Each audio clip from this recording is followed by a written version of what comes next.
Si tu penses que l'administration fiscale peut déjà détecter les fraudes sur les réseaux sociaux, mais que tu veux en être sûr, cette vidéo est faite pour toi. Puisqu'aujourd'hui, on va regarder les chiffres du bilan de cette première phase d'expérimentation de la possibilité pour l'administration fiscale de collecter et utiliser les données rendues publiques sur les plateformes en ligne.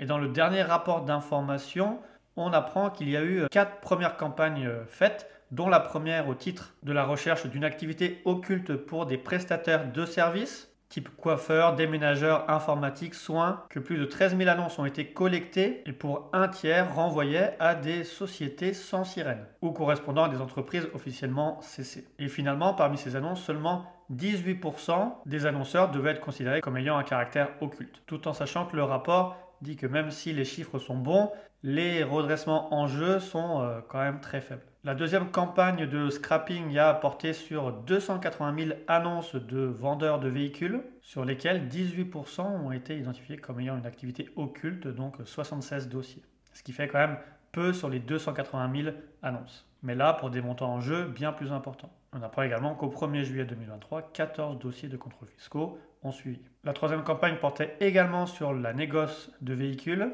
et là également sur les plus de 308 000 annonces.